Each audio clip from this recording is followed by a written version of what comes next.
"Your daughter," Headmistress Cordelia Blackwell says, not even looking at Piper's mother, contaminated a student with her presence. The headmistress's office smells like old leather and judgment.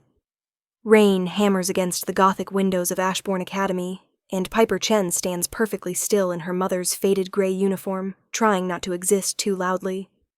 Mei Chen's hands twist the cleaning rag she still holds. She worked the night shift and came straight here when they called. There's a bleach stain on her collar. Piper notices everything about her mother in this moment. The silver threads in her black hair, the way her shoulders curve inward, like she's apologizing for taking up space. "I don't understand," May says softly. "Piper is a good girl. She studies hard. She doesn't cause trouble." "She touched Theodore Ravencourt," Mrs. Blackwell's voice could freeze blood, "with her bare hands." The way she says it makes Piper feel diseased, dirty, like the decade her mother spent scrubbing these marble floors somehow transferred to Piper's skin, permanent and shameful. "He was bleeding," Piper says. Her voice comes out stronger than she feels. "He collapsed in the east corridor. There was so much blood, I thought." "You thought?"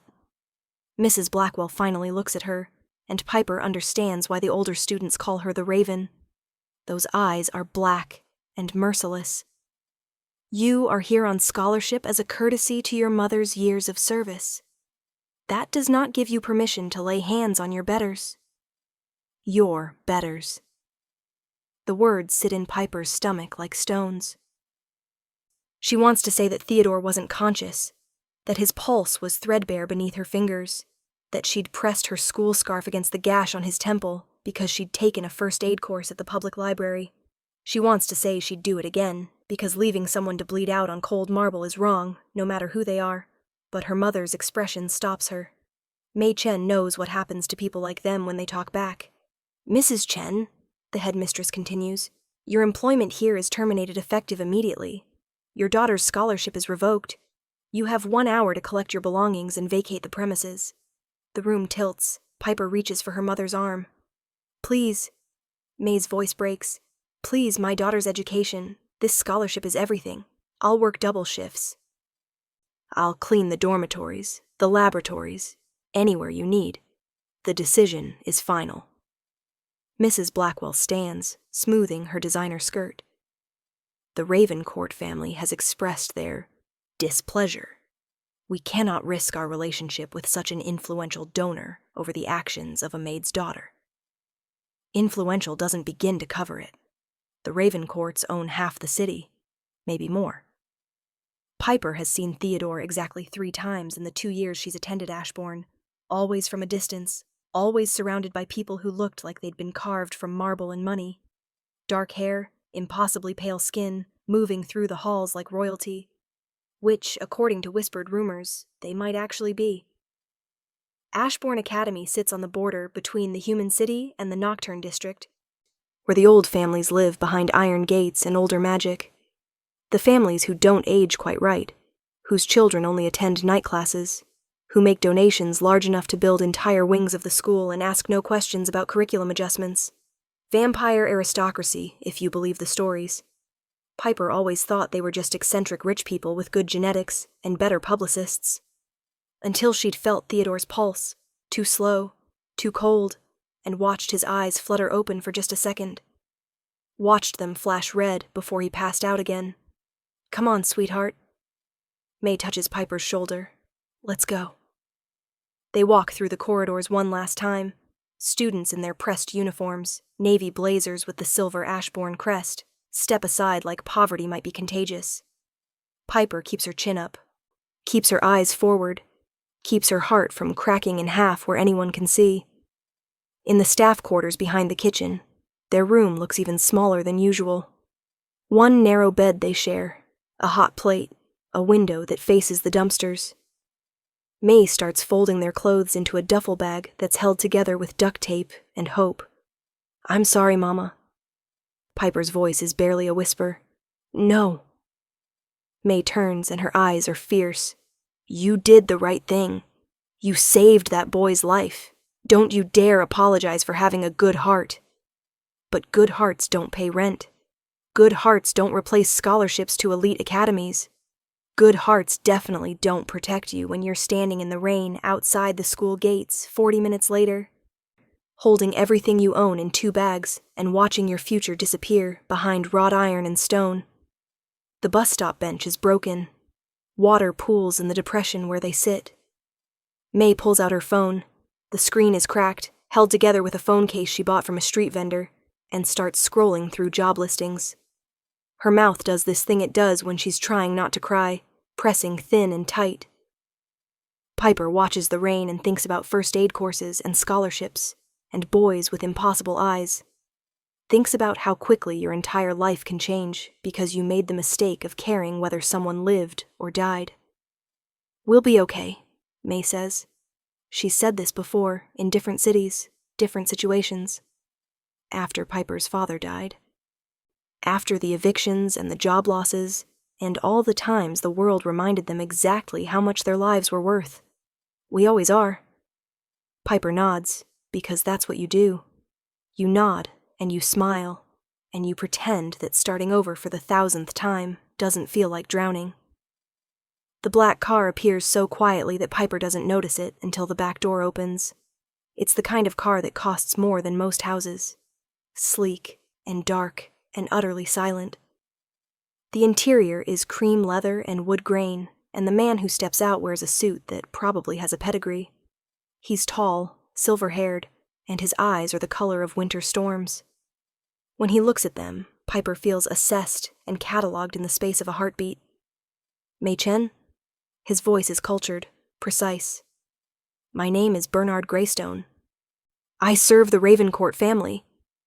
Piper's mother stands up so fast she almost drops her phone. "We're leaving. We didn't ask for trouble. We're just... Please." He holds up one hand. "I'm not here to cause distress. Quite the opposite. The family would like to speak with you. Both of you." "We have nothing to say to the Ravencourts." Piper surprises herself with how steady she sounds. "We're sorry if saving Theodore's life was inconvenient, but we'd do it again, so... saving his life." Bernard's expression shifts into something that might be respect. "Yes, that's precisely why they wish to speak with you." The car is warm. The seats are heated. There's bottled water in crystal holders, and the faint scent of something expensive. Sandalwood, maybe, or cedar.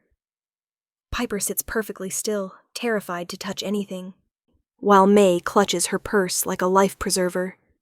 Bernard drives in silence through streets that get progressively older, darker, more gothic. The Nocturne district rises around them, all iron gates and stone mansions, gas lamps, and cobblestone streets that don't belong in the 21st century. The Ravencourt estate sits behind walls that look medieval. The gates swing open without anyone touching them. The house beyond is a mansion, a castle, a monument to old money and older power. Gargoyles perch on the corners. Ivy climbs the walls like it's been there for centuries. Lights glow behind arched windows, warm and golden and completely at odds with the Gothic exterior. Piper's hands shake. She clasps them together, digs her nails into her palms. A woman meets them at the door. She's stunning in a way that makes Piper's chest ache. Tall and willowy, with black hair that falls to her waist and skin like porcelain. Her eyes are gray, and when she smiles, Piper sees the tips of fangs. "Welcome." Her voice is silk and smoke. "I'm Isadora Ravencourt, Theodore's mother. Please, come inside." The entry hall has a chandelier the size of Piper's entire former bedroom. The floor is polished marble. There are paintings on the walls that look like they should be in museums, and probably were before the Ravencourts acquired them. Isadora leads them to a sitting room that's somehow both opulent and comfortable. Velvet furniture, a fireplace crackling with real flames, bookshelves that reach the ceiling. She gestures to a sofa. "Please sit. You must be exhausted." May perches on the edge like she might need to run. Piper sits beside her, spine straight, ready for whatever comes next. "I owe you an apology," Isadora says, settling into a chair across from them. "What happened at the school was unconscionable. You were punished for an act of extraordinary courage, and I take full responsibility for not intervening sooner. Piper blinks. That's not what she expected. The headmistress called when Theodore was brought to the infirmary, Isadora continues. She was quite hysterical about the situation. I'm afraid she interpreted our concern as anger, when in reality, she pauses and something vulnerable crosses her face. My son should have died today. Would have died, if not for your daughter's quick thinking and compassionate heart. I just used my scarf, Piper says. Basic first aid. Anyone would have. No. Isadora's voice is gentle, but firm. Everyone else walked past him. Teachers, students, staff. They all saw him collapse. They all kept walking. You were the only one who stopped. The words hit Piper like a physical blow. She'd assumed she was first on the scene. The thought that others had just stepped over Theodore's bleeding body makes her feel sick. Our family, Isadora says carefully, has certain complications. Medical conditions that make us vulnerable in ways the general public doesn't understand. Theodore experiences episodes where his blood sugar drops precipitously. The head wound was from striking the floor when he fell. Without immediate intervention, he would have slipped into a coma within minutes. Blood sugar. Right. That's definitely what made his eyes flash red. But Piper nods, because she understands what's happening here. The Ravencourts are giving them a cover story, a normal explanation for an abnormal situation, and Piper is smart enough to take it. How is he? May asks. Is he okay now?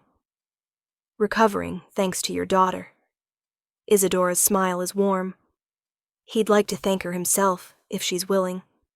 But first, I need to make something very clear. She leans forward. What happened at Ashbourne Academy is unacceptable. Your employment was wrongfully terminated, your daughter's education wrongfully disrupted. I intend to make this right. We don't want charity, May says quietly, and I'm not offering it. Isadora's eyes flash. I'm offering justice, and perhaps, if you're amenable, a different kind of opportunity. She stands, walks to a desk in the corner, returns with a folder. When she hands it to May, Piper sees documents inside. Contracts. Official letterhead. Numbers that make her mother's eyes go wide. The Ravencourt family maintains several estates, Isadora explains. This one, obviously. A summer residence upstate. A penthouse in the city center. We've been looking for an estate manager for the main residence, someone to coordinate staff, manage household operations, oversee maintenance and supplies. It's a significant position with considerable responsibility. The salary reflects that.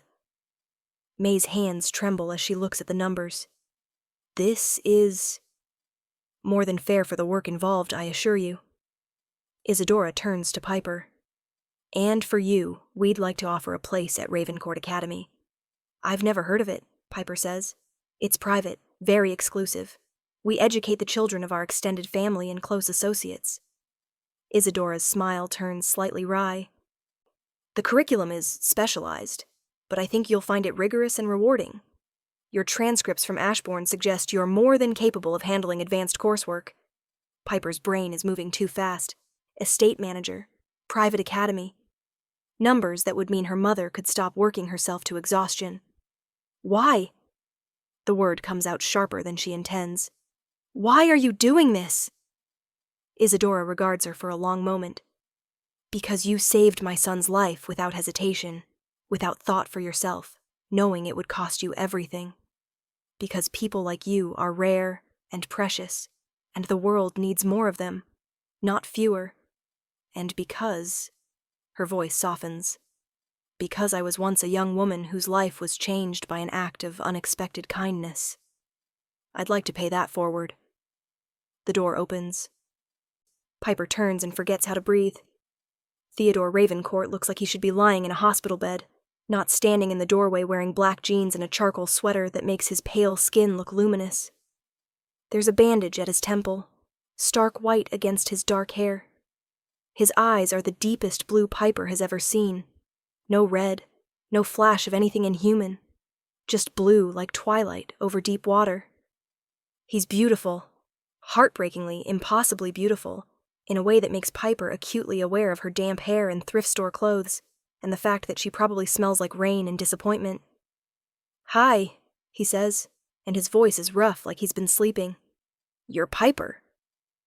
She nods because words are suddenly theoretical concepts. He crosses the room, and Piper notices he moves carefully, like everything hurts. When he sits on the ottoman in front of her, they're almost at eye level. "Thank you," Theodore says. "Bernard told me what you did. The scarf, the pressure, staying with me until help came. You probably don't realize, but those first few minutes were critical. If I'd lost more blood," he stops, swallows. "You saved my life." "You already said that," Piper manages. It bears repeating. His smile is small and genuine. "I'm sorry about Ashbourne, about Mrs. Blackwell. She's a raven-faced nightmare?" Piper suggests. Theodore laughs, then winces, touching his bandage. "Accurate, but she's also gone." "What?" "The board of directors held an emergency meeting this afternoon," Isadora says smoothly. Mrs. Blackwell's handling of the situation demonstrated a shocking lack of judgment and basic human decency. "She's been asked to resign." Piper's mother makes a small sound. "You got her fired." "I got her held accountable," Isadora corrects. "There's a difference. Her position required sound decision-making and moral leadership. She displayed neither." Theodore is still looking at Piper. She feels pinned by that gaze, catalogued in a completely different way than Bernard's assessment. Like he's trying to figure her out. Like she matters. "My mom says you might come to Ravencourt Academy," he says. "I hope you do. We could use more people who actually give a damn about whether someone lives or dies." The bitterness in his voice surprises her. "You're okay, though? Really okay?" "I will be." He reaches up, touches the bandage again. "This thing itches like crazy, and I'm supposed to take it easy for a few days, which is driving me insane. But yeah, thanks to you, I'm fine." Piper doesn't know what to say to that. Doesn't know how to process any of this. The mansion, the job offer, the academy, the boy with twilight eyes who's looking at her like she's something remarkable, instead of the girl who scrubs floors in her mother's shadow. "I know this is overwhelming," Isadora says gently. "You don't have to decide tonight. Take the contracts home, review them, think about what you want. But please know, this offer is genuine. We would be honored to have you both as part of our household. Household, like they're family instead of employees. Like this is Jane Eyre and not real life." But May is looking at those numbers again, and Piper knows her mother is doing the math. Calculating what this could mean. Stability, security, a chance for Piper to finish her education somewhere safe. All the things they've never had. "Can I see the academy?" Piper asks. "Before I decide?" Theodore lights up. "I'll give you a tour. Tomorrow, if you want. It's in the West Wing." "The West Wing of this house? We have a lot of space." His grin is crooked, self-deprecating. "And our family takes education very seriously." Bernard drives them home, except they don't have a home anymore. They gave up the apartment when Piper got the scholarship because the school provided housing for staff families. May makes a phone call to a friend who runs a motel near the bus station, negotiates a weekly rate that makes her voice tight. The room is basic, but clean. 2 beds, a bathroom, a window that faces the highway. Piper lies in the dark and listens to trucks rumble past and thinks about mansions with west wings that house private academies. Thinks about boys who bleed too slowly and mothers who move through the world like empresses, and job offers that seem too good to be true. "What do you think, Mama?" she whispers. In the other bed, May is quiet for a long time. "I think," she finally says, "that sometimes good things happen to good people. Not often, but sometimes." "What if it's too good? What if there's a catch?" "Then we'll find out together." May's voice is firm. "But that woman, Isadora. I looked in her eyes, sweetheart. She's telling the truth. She wants to help us." Piper closes her eyes and sees Theodore's face, the bandage white against his temple, the way he looked at her like she was brave instead of stupid. Sleep doesn't come easy. When it does, she dreams of marble halls and blood on her hands, and eyes that flash red in the darkness. Bernard picks them up at 10 the next morning. Piper wore her best outfit, jeans without holes, a sweater that's only slightly pilled, and still feels underdressed when they pull through those gates again. Theodore meets them in the entrance hall. The bandage is smaller today. He's wearing dark jeans and a navy shirt, and he smiles when he sees Piper like she's someone he's been waiting for. "Ready for the tour?" he asks. May goes with Isadora to discuss the estate manager position in detail. Piper follows Theodore through corridors that belong in a Gothic novel. "So," he says as they walk, "fair warning, Ravencourt Academy is weird." "Weird how?" "Weird like we study history from people who actually lived through it. Weird like the science labs have equipment that doesn't technically exist yet. Weird like..." He stops, turns to face her. "How much do you know about my family?" Piper decides honesty is probably her best option. "I know the rumors. Old money, old blood, suspiciously good genetics. I know you only take classes at night. I know people whisper about the Nocturne District families like they're not entirely human." Theodore watches her carefully. And I felt your pulse yesterday. Felt how cold you were, how slow your heart beat. Saw your eyes flash red before you passed out." Piper lifts her chin. "So either you're a vampire, or you have the weirdest medical condition in history."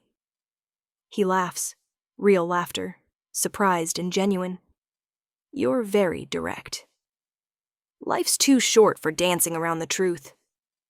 Ironic statement coming to a vampire academy. But his smile is warm. "Yeah, we're vampires. The Ravencourts, the Greystone family, the Ashenfords and the Montclairs, and about 24 other bloodlines in the Nocturne District. We've been here for centuries. We own businesses, sit on boards, donate to charities, and occasionally take in human students when we find someone exceptional. Like me." Piper's not sure if she's asking or stating. "Like you," Theodore confirms. "People who can keep secrets, who can be trusted, who aren't going to run screaming or try to sell stories to tabloids. What happened yesterday with your episode?" His expression darkens. "Poisoning. Someone spiked my morning blood supply with something that interferes with our metabolism. Makes our systems crash. Usually it's survivable if you get help fast enough." He touches his temple. "I hit the floor harder than I should have. Cracked my skull. Started bleeding out while the poison shut down my healing factor. Who would poison you?" "That's a very good question." Theodore's voice goes cold in a way that makes Piper's skin prickle. "We have enemies. Other vampire families who don't like how progressive my parents are. Traditionalists who think we shouldn't interact with humans at all, let alone educate them alongside our own children. Could be any of them." They've reached a set of double doors. Theodore pushes them open, and Piper steps into the most beautiful library she's ever seen. It's enormous, 3 stories of bookshelves connected by spiral staircases, with reading nooks tucked into alcoves and long tables polished to a mirror shine. The ceiling is painted with constellations that seem to move. The windows are stained glass, casting colored light across the floor in patterns that shift like living things. "This is the Academy Library," Theodore says. "The books are comprehensive. We have first editions of texts that predate the printing press. Grimoires, histories, scientific journals from scholars who've been studying for literal centuries. If you want to learn something, the knowledge is here." Piper walks between the shelves, running her fingers along leather spines embossed with gold.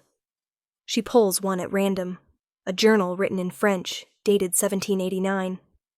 The handwriting is elegant, the pages yellowed, but perfectly preserved. "We have students from about 15 families right now," Theodore continues. "Ages range from 14 to 22. Everyone studies the standard subjects, literature, mathematics, sciences. But we also offer specialized courses in vampire history, blood alchemy, nocturnal ecology, that kind of thing." "Do human students take those classes too?" "If they want. The advanced classes are open to anyone who qualifies." He grins. "Fair warning, though. Nocturnal ecology is brutal. Professor Ashford failed half the class last semester, including me. They spend 2 hours exploring. Theodore shows her the science labs with their impossible equipment, the art studios where students create paintings that seem to breathe, the music rooms soundproofed with technology that shouldn't exist. There's a greenhouse that grows plants under moonlight, a weapons training room that makes Piper raise her eyebrows, and a common area with sofas and game systems, and the kind of casual luxury she's only seen in magazines. The students they pass are diverse, different ages, different backgrounds, all moving with the quiet confidence of people who belong. A few nod to Theodore. One girl with silver hair stops to ask about his head, her concern genuine and warm. That's Helena Greystone, Theodore explains after she leaves. Bernard's daughter. She's studying biochemistry and makes these insane experimental blood supplements that taste like battery acid but supposedly boost our immune systems. Supposedly. Jury's still out. Half of us think she's a genius. The other half think she's going to accidentally poison us all. His expression goes distant, though I guess someone beat her to it. They end up in a small classroom with tall windows and desks arranged in a circle instead of rows. Theodore sits on one of the desks, and Piper takes the one across from him. "So," he says, "what do you think?" "I think this place is incredible. I think I'd be an idiot to turn down the chance to study here." Piper pauses. "I also think there's something you're not telling me." Theodore's smile is rueful. "You're very perceptive. You don't survive being poor without learning to read between the lines." He nods, accepting that. "My father wants to meet you, tonight, at dinner. He's the one who has final say on new students, new staff, everything really. My mom runs the household, but my dad," Theodore hesitates. "He's the king." "King of what?" "The Nocturne District. All the vampire families in this region answer to him. He's been ruling for about 300 years. He's powerful, ancient, and extremely protective of our family." Theodore's eyes meet hers. "He wants to assess whether you're a security risk." "Am I?" "No, but he needs to determine that for himself." Theodore slides off the desk, walks to the window. "Fair warning, my father is intense. He's going to ask you uncomfortable questions. He's going to test whether you scare easily. It's not personal, it's just how he operates." Piper's stomach knots. "And if I fail his test?" "You won't." Theodore turns back to her, and his expression is fierce. "You're the girl who saved my life while everyone else walked away. You're brave and smart, and you don't back down from the truth. My father will see that. He has to." The certainty in his voice makes something warm unfold in Piper's chest. "Okay," she says. "I'll meet the king." Dinner is at 8. Isadora sends Bernard to the motel with a dress for Piper, deep green velvet that fits perfectly, with sleeves that fall to her wrists, and a neckline that's elegant without being revealing. There are shoes, too, low heels that Piper can actually walk in. May helps her with her hair, pinning it up in a way that makes Piper look older, sophisticated. "You look beautiful, sweetheart." Piper barely recognizes herself in the mirror. The dining room is formal and overwhelming, a table that could seat 20, set with crystal and silver and candles that float without holders. Isadora sits at one end in a gown of midnight blue. Theodore is beside her, wearing a suit that makes him look like dark royalty. And at the head of the table sits the king. Cassian Ravencourt looks like violence wrapped in civility. He's tall and broad-shouldered, with black hair shot through with silver, and eyes that glow faintly red in the candlelight. His suit is impeccably tailored, his posture relaxed, but there's something predatory in the way he watches Piper enter. She feels assessed, measured, found potentially wanting. "Miss Chen." His voice is deep, resonant, the kind that makes you want to obey. "Please, sit." There's a chair across from Theodore. Piper sits, keeps her spine straight, her hands folded in her lap. Servers bring food, actual food, not blood, which Piper finds oddly reassuring. The meal is exquisite, probably prepared by some chef with a ridiculous number of Michelin stars. Piper eats carefully, hyper-aware of every movement. Cassian watches her throughout the first course. Doesn't speak, just watches with those glowing eyes. Finally, as dessert is served, he leans forward. My son tells me you saved his life. I did what anyone should have done, Your Majesty. Piper's not sure if that's the right title, but Theodore nods slightly, so she continues. He was hurt. I helped. Most people wouldn't have. Cassian's expression is unreadable. Most humans, confronted with evidence of our nature, react with fear or greed. They either run or they see opportunity for exploitation. I'm not most people. No. His smile is sharp. You're certainly not. Tell me, Piper Chen, what do you want? The question feels like a trap. Piper chooses her words carefully. I want my mother to have security. I want to finish my education. I want a future that doesn't involve wondering if we'll make rent. Practical ambitions. Cassian sips his wine, or what looks like wine. And what are you willing to give in exchange? My discretion, my loyalty, my hard work. Piper meets his eyes, refuses to look away, even though every instinct screams at her to lower her gaze. I won't betray your family's trust. I won't share your secrets. I'll earn my place here honestly, or I won't take it at all. Silence stretches. Piper's heart pounds so hard she's sure everyone can hear it. Then Cassian laughs. A real laugh, warm and surprised. Theodore was right about you. You have spine. Our family, Isadora says gently, values courage and integrity above almost everything else. You demonstrated both when you helped Theodore.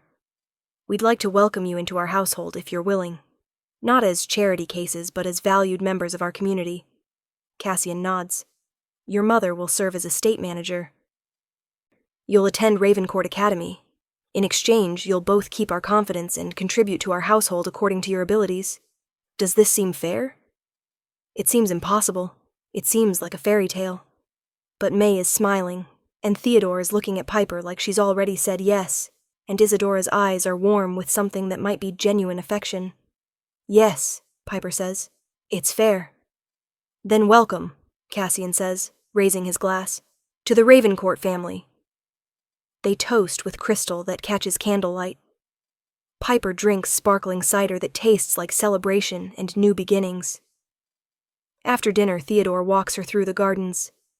The night is cool and clear, stars brilliant overhead. The garden is wild and beautiful.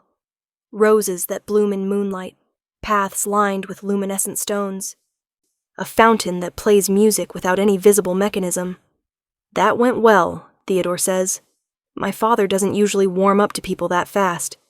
I was terrified the entire time. You didn't show it. He stops beside the fountain, turns to face her.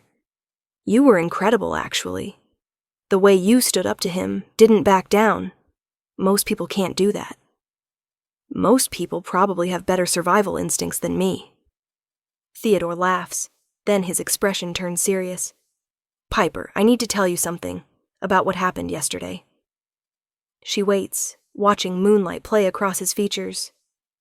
We found out who poisoned me. It was one of the kitchen staff. She was being paid by the Ashford family.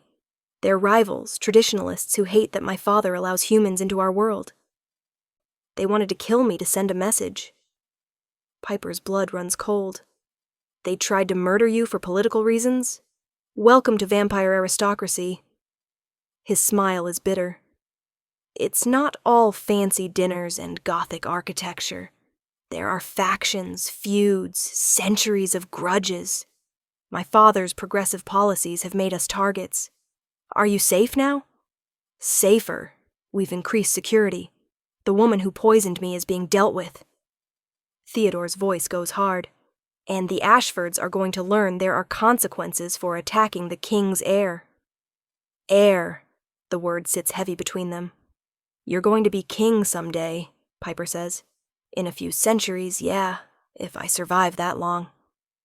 He reaches out, hesitates, then gently takes her hand. His skin is cool, but not unpleasantly so. That's why yesterday mattered so much. I'm the only heir. If I'd died, it would have thrown the entire Nocturne district into chaos. Succession wars, power struggles, it would have been bad. So I didn't just save you, I saved your kingdom. You saved everything that matters to me. His thumb brushes across her knuckles. My family, my people, my future. All of it. Piper looks down at their joined hands. A vampire prince holding hands with a maid's daughter in a moonlit garden. It should feel absurd. Instead, it feels inevitable, like everything in her life has been leading to this moment. I'm glad you're okay, she whispers. I'm glad you're brave. Theodore steps closer, and stubborn, and unwilling to let people bleed out on marble floors. It's a niche skill set. He laughs, and the sound is beautiful. Piper Chen, would you do me the honor of being my friend? And maybe, if I'm very lucky and don't completely screw this up, eventually something more. Her heart does something complicated. You're a vampire prince. I'm nobody. You're the girl who saved my life. That makes you somebody to me. His eyes are steady on hers. I don't care about status or bloodlines or any of that political nonsense. I care that you're kind and brave, and you make me want to be better. That's enough. More than enough. Piper should probably be more cautious. Should probably take time to think this through. But she's spent her whole life being careful, being practical, being the good daughter who doesn't cause trouble. For once, she wants to be reckless. Okay, she says. Friends, and we'll see about the rest. Theodore's smile could light the darkness. I'll take it. 3 months later, Piper stands in the assembly hall at Ravencourt Academy, wearing the school uniform, black blazer with the silver raven crest, crisp white shirt, pleated skirt. Her grades are excellent. Her teachers praise her work ethic. Helena Greystone has become her best friend and occasional lab partner, and Theodore Ravencourt, heir to the vampire throne, walks her to class every morning and studies with her in the library every evening and looks at her like she hung the moon. Today is different, though. Today, Cassian has called a gathering of all the vampire families in the Nocturne district. It's happening in the Grand Ballroom, a space Piper's only glimpsed in passing. All marble columns and crystal chandeliers, and enough opulence to make her head spin. She's not sure why she's been invited. She's human, not vampire royalty. But Theodore asked her to be there, and she's learned not to question his requests. The ballroom is packed, hundreds of vampires in formal wear, representing dozens of families. Piper recognizes some faces from school. Others are ancient and terrifying, carrying themselves with the weight of centuries. The Ashford family stands in a cluster near the back, pale, cold, radiating hostility.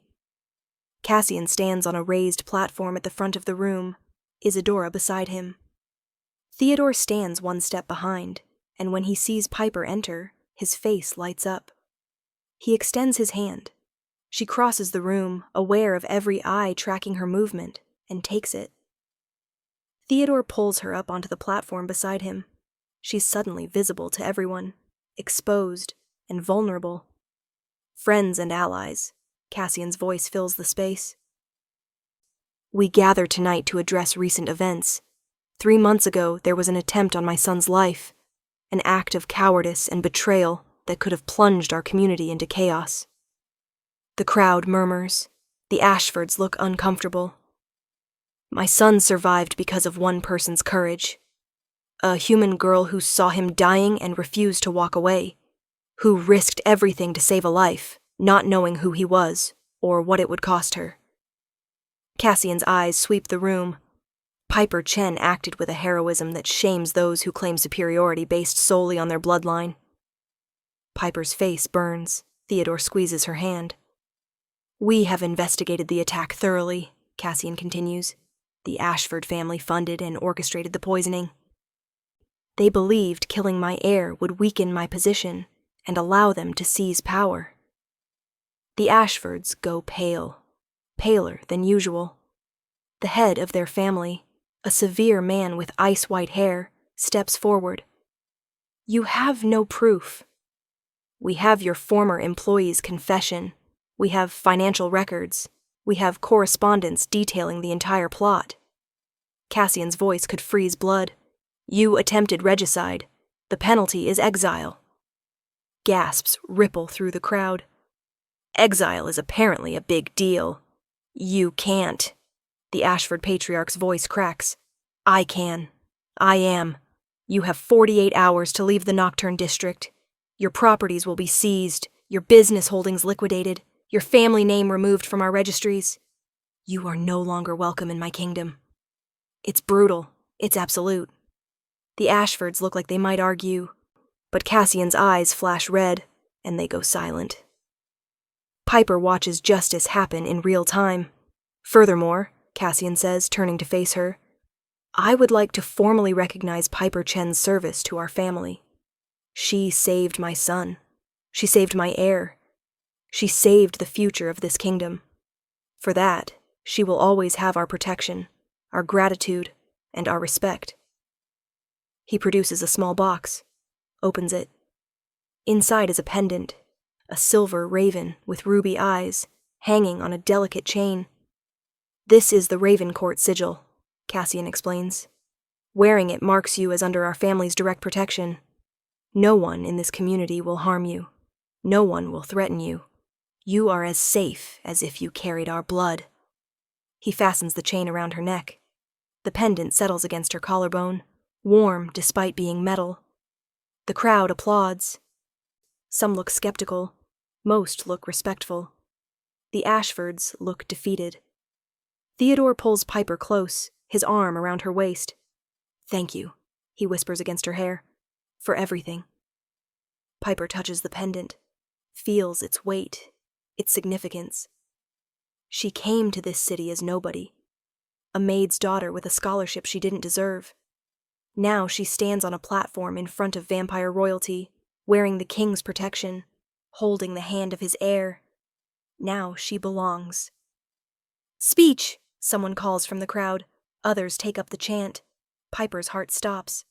But Theodore is smiling, and Cassian nods encouragingly, and Isadora makes a gentle, go-ahead gesture. She steps forward. The crowd quiets. I don't have a fancy speech prepared, Piper says. Her voice shakes at first, then steadies. I'm not royalty or ancient or powerful. I'm just someone who thinks that when you see another person hurting, you help them. That's it. That's the whole philosophy. She looks at the Ashfords. I don't know anything about your politics, or your feuds, or your centuries of grudges. But I know that trying to kill someone because you're afraid of change is cowardly. And I know that any community that values tradition over compassion is a community that's already dying. The crowd is utterly silent. The Raven Courts gave me and my mother a chance when we had nothing. They saw value in us when the rest of the world saw only liabilities.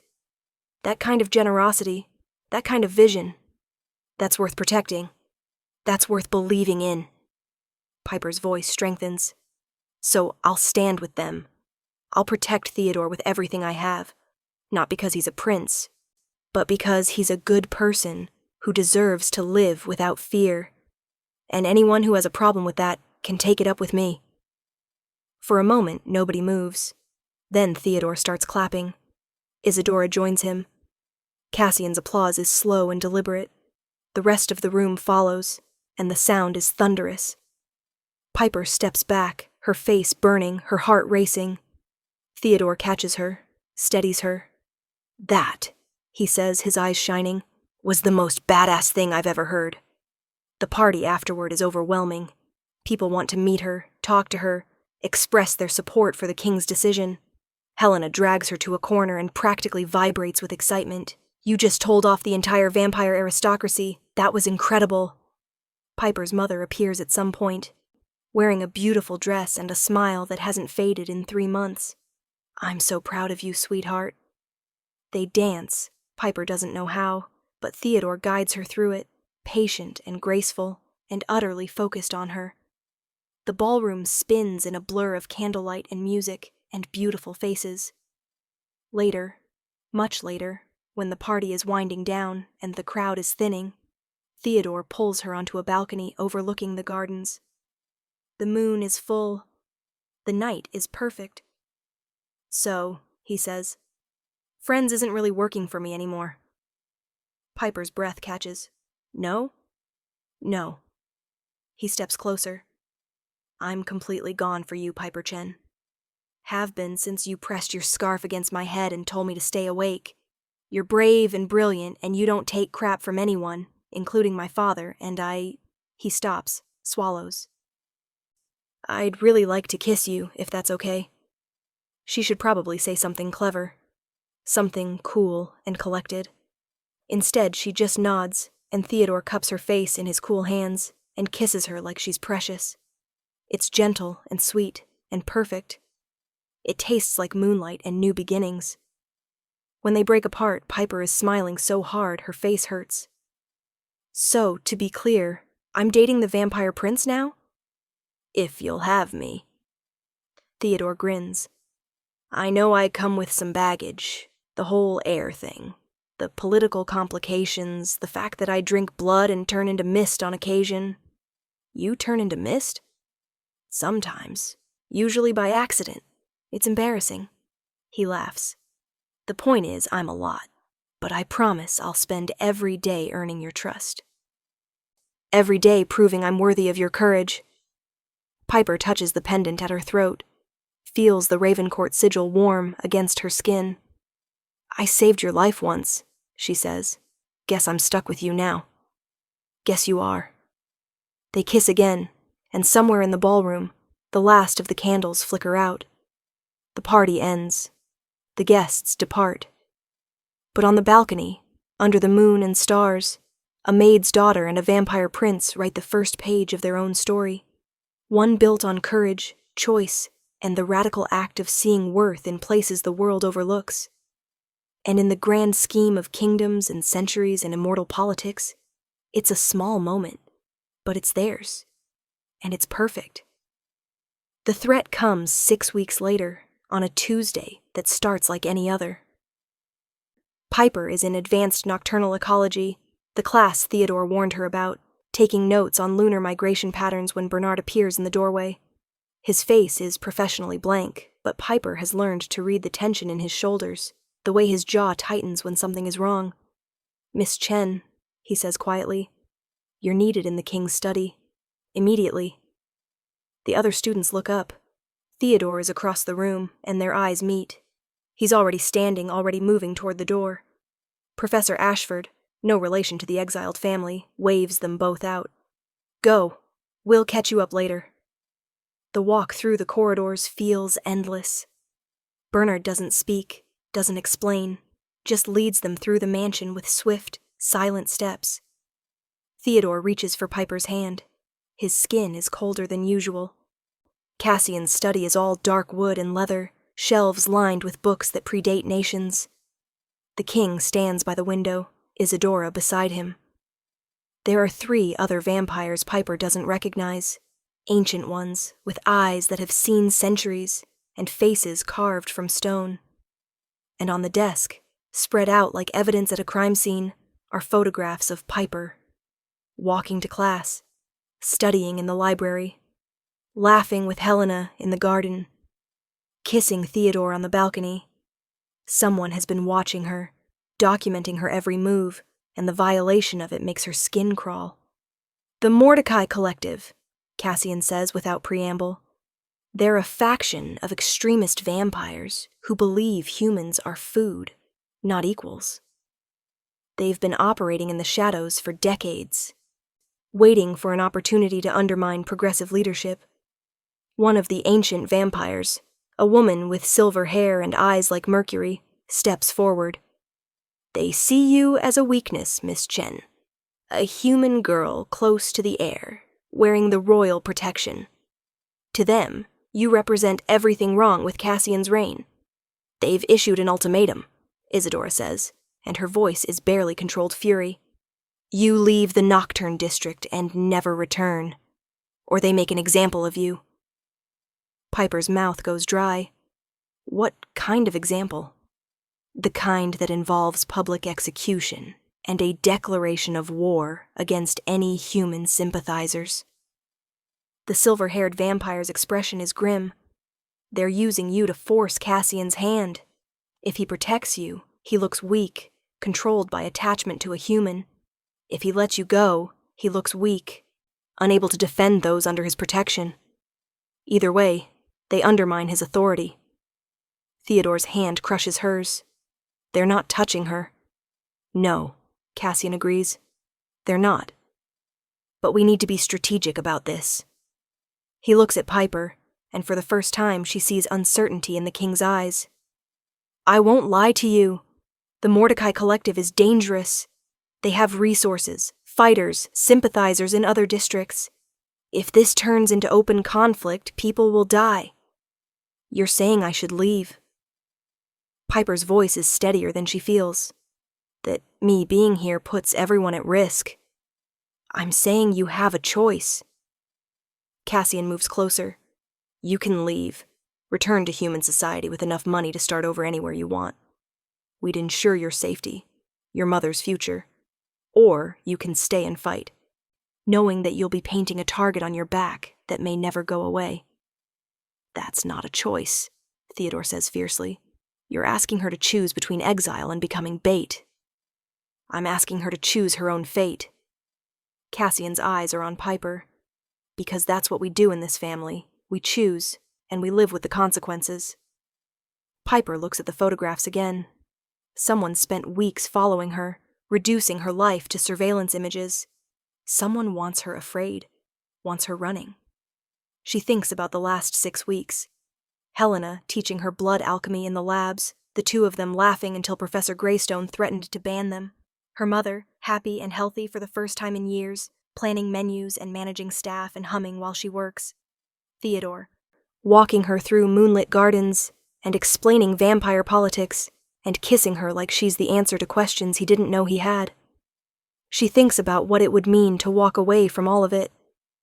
I'm staying, Piper says. Isadora makes a small sound, something between relief and fear. You're sure? Cassian asks. I didn't survive being poor by running from fights. Piper lifts her chin.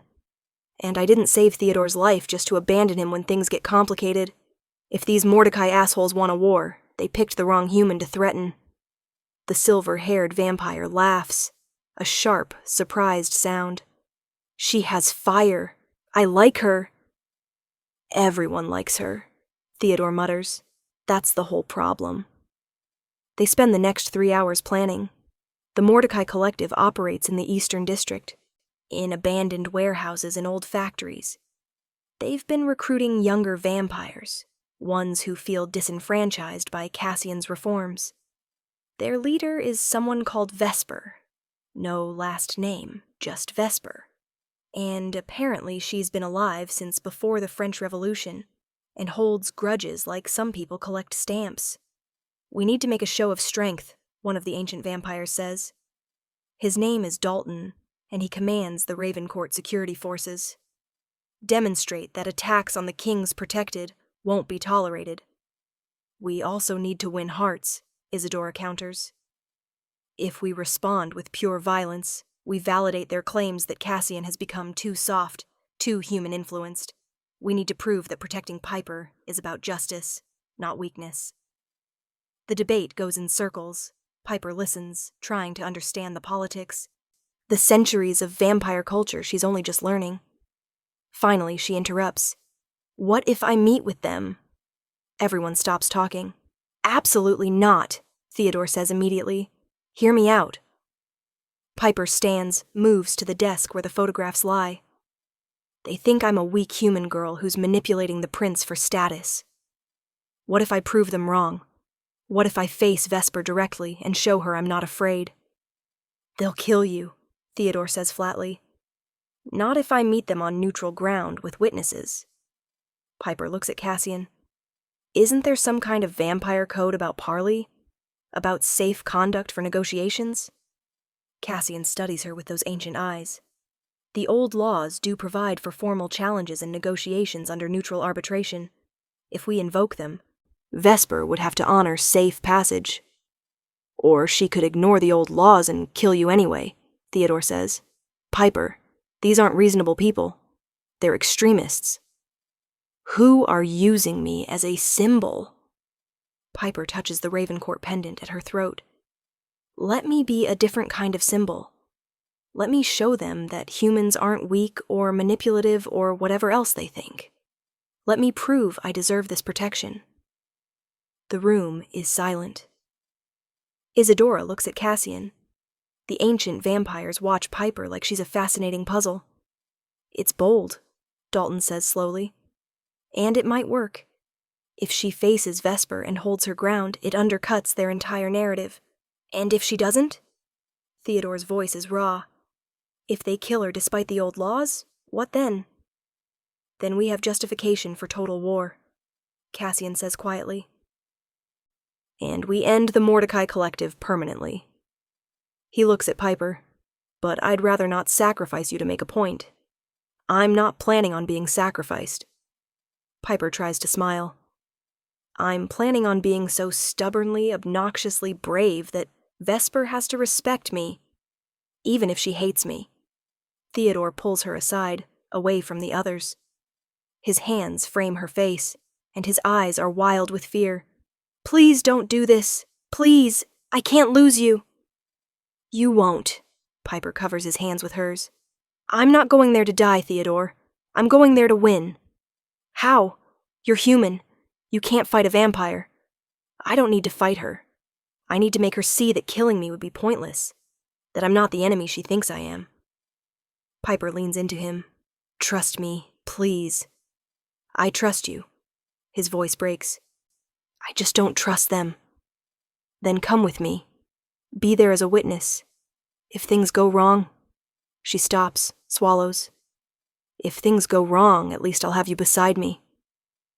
The negotiation takes 2 days to arrange. Vesper agrees to a formal parley under the old laws, with 3 neutral arbitrators from other vampire districts.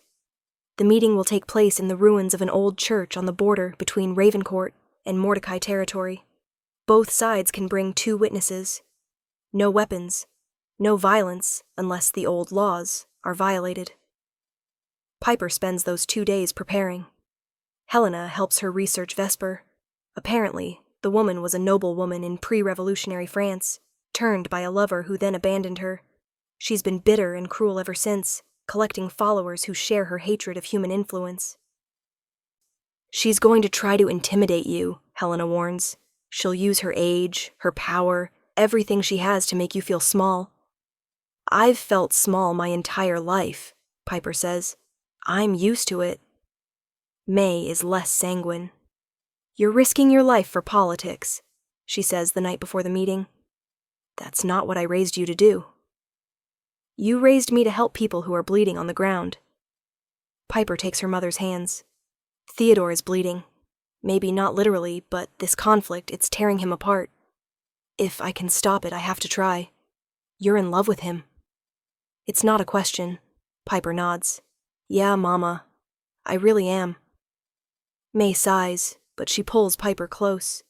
Then be smart, be careful, and come home to me. The ruins of St. Catherine's Church are Gothic and crumbling. Moonlight filters through broken stained glass. Piper wears a simple black dress and the Ravencourt pendant. No armor, no weapons, nothing but her courage and her words. Theodore is beside her, tense as a wire. Dalton is their second witness, his presence a reminder that the Ravencourts have military power if needed. Vesper arrives with 2 followers. She's small and delicate-looking, with blonde curls and rosebud lips. She looks like a porcelain doll, right up until you see her eyes. They're empty, ancient, filled with malice that's had centuries to ferment. The 3 neutral arbitrators, vampires from districts Piper doesn't know, stand in the center of the church. The lead arbitrator, a stern man with gray hair, speaks in formal, archaic language. We gather under the old laws to hear grievances and seek resolution. Vesper of the Mordecai Collective has issued challenge to the human known as Piper Chen. Let the parties speak their truths. Vesper steps forward. When she speaks, her voice is silk over razors. This girl is a contamination. A human who has seduced the Ravencourt heir and wormed her way into vampire society. She wears protection she hasn't earned, claims status she doesn't deserve. She is everything wrong with Cassian's weak, human-loving regime. The words are designed to wound. Piper feels them land, but doesn't flinch. My grievance is simple, Vesper continues. Remove this human from the Nocturne District. End the charade of equality between our kind and theirs. Return to the old ways, where vampires ruled and humans served. This is the natural order. She turns those dead eyes on Piper. Or I will remove her myself. The threat hangs in the air. Theodore tenses beside Piper, but she touches his arm gently. This is her fight. Piper steps forward into the center of the ruined church. I'm not here to argue politics or tradition. I'm here to tell you who I actually am, since you seem to have decided without meeting me. She looks at Vesper directly. I'm a girl whose mother cleaned toilets so I could go to school. I'm someone who knows what it means to be hungry, to be invisible, to be told I don't matter because of where I come from. I'm not some manipulative seductress. I'm just someone who helped a bleeding boy because it was the right thing to do. How noble, Vesper drawls. And now you expect rewards for basic decency? No, I expect to be judged by my actions, not your assumptions. Piper's voice strengthens. You say I haven't earned protection. I saved the heir's life. I stood in front of your entire vampire aristocracy and told them compassion matters more than tradition.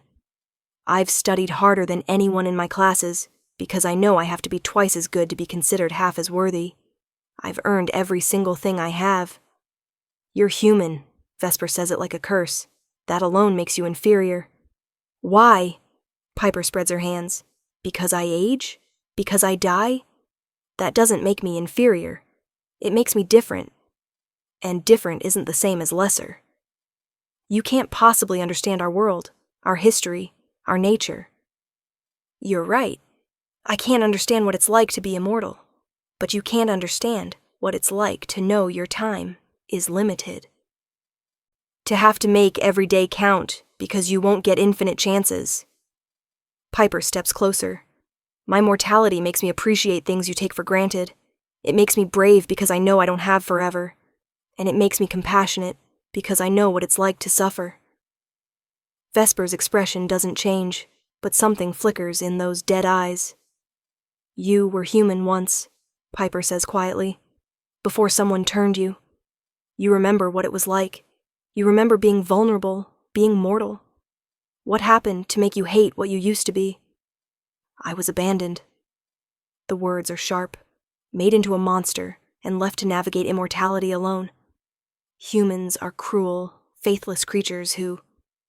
One human hurt you, Piper interrupts gently. One. And you've spent centuries punishing all of us for his sins. That's not justice. That's just pain turned into policy. The silence is absolute. Even the wind seems to stop. Vesper stares at Piper with something that might be shock. You dare. I dare because I have nothing left to lose. Piper's voice rings through the ruins. You've already threatened to kill me. You've already decided I'm worthless. So yeah, I dare. I dare to tell you that your hatred is based on hurt, not logic. That excluding humans from your society doesn't make you stronger, it makes you afraid. And that maybe, just maybe, if you gave people like me a chance, you'd find that we can be loyal and brave and worth knowing. Theodore is watching her like he's seeing someone new. The arbitrators lean forward. Vesper's hands curl into fists. Pretty words from a girl who thinks one act of courage makes her special. I don't think I'm special. I think I'm human, with all the mess and mortality that implies. But I also think I deserve to exist without being threatened. I think my mother deserves to work without being punished for my choices. And I think Theodore deserves to love whoever he wants without political consequences. Love! Vesper spits the word. Your children playing at emotions you don't understand. Maybe. Piper touches her pendant. Or maybe we understand better than you because we haven't had centuries to become cynical. Either way, killing me won't solve your problems. It'll just make me a martyr and give Cassian exactly the justification he needs to destroy your entire collective. She's gambling now, betting that Vesper is smart enough to see the trap. But if you let me live, Piper continues, if you accept that maybe humans and vampires can coexist, you get to keep your territory, your followers, your way of life. You just have to tolerate that other vampires choose differently. That seems like a pretty good deal. The lead arbitrator speaks. The human makes a fair point. The old laws permit different factions to coexist peacefully within their own territories. Vesper, you have no legal standing to demand her removal from Ravencourt land. Vesper's jaw tightens. She looks at Piper with pure hatred, but underneath it, there's something else. Grudging respect, maybe. Or just calculation. Fine, she finally says. The human can stay in Ravencourt territory, but if she sets foot in Mordecai lands, the old laws won't protect her. Fair enough, Piper says. I wasn't planning on visiting anyway. It's probably stupid to antagonize her, but Piper's adrenaline is crashing and her hands are shaking, and she needs this to be over. The arbitrators confer briefly, then announce. The parley is concluded. Both parties have spoken. No violence will occur under these protections. The matter is settled. Vesper turns without another word, her followers trailing behind her. Just before she disappears into the shadows, she looks back. You're braver than I expected, little human. Don't waste it on a vampire prince who will outlive you by centuries. Then she's gone, and Piper's legs give out. Theodore catches her, holds her up. You're insane, he breathes. Completely, absolutely insane. Did it work? You stared down a centuries-old vampire and basically called her a coward. Yeah, it worked. Dalton is grinning. That was the most audacious thing I've seen in 300 years. Well done, Miss Chen. The ride back to the mansion is quiet. Piper sits pressed against Theodore, feeling her heartbeat slowly return to normal. When they pull through the gates, Cassian and Isadora are waiting on the steps. Piper climbs out of the car on shaky legs. Faces Cassian. It's done, she says. Vesper agreed to leave me alone as long as I stay in Ravencourt territory. Cassian regards her for a long moment. Then he does something Piper has never seen before. He smiles. Really smiles. Warm and genuine and proud. You faced an ancient vampire and won through words alone, he says. That's a rare skill. The Mordecai Collective will think twice before challenging us again. You've done our family a great service. I just didn't want anyone to die over me. Spoken like someone who understands what leadership actually means. Cassian extends his hand. When Piper takes it, his grip is firm. Welcome to the family, Piper Chen. Officially this time. Isadora pulls her into a hug that smells like jasmine and safety. You terrified us. Don't ever do that again. I'll try, Piper says into her shoulder. That night, after the celebration dinner and the congratulations from everyone at the academy, Theodore takes Piper to the roof. It's their place now, a flat section with a view of the entire Nocturne district, where they come to escape and breathe and just be. You were incredible today, he says.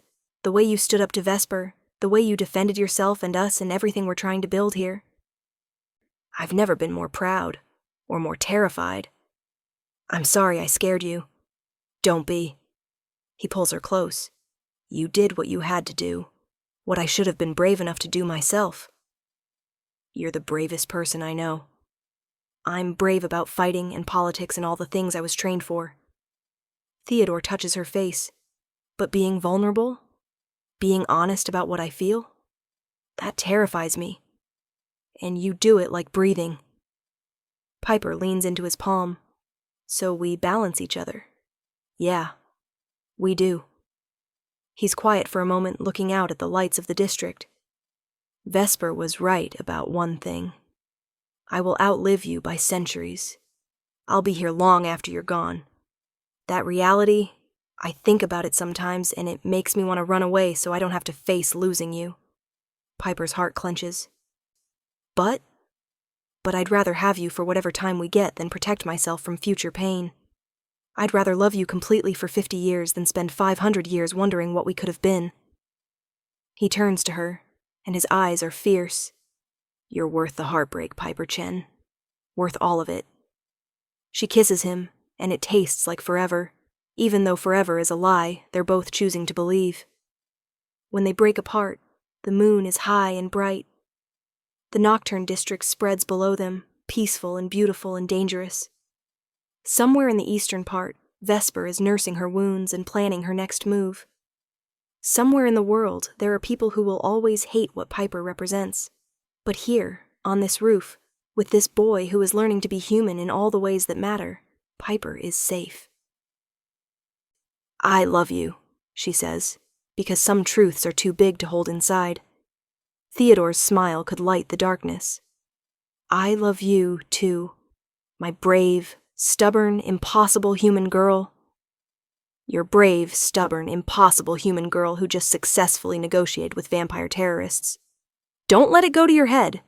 Too late, they laugh, and the sound carries across the rooftops. Below, in the mansion, May is probably organizing something.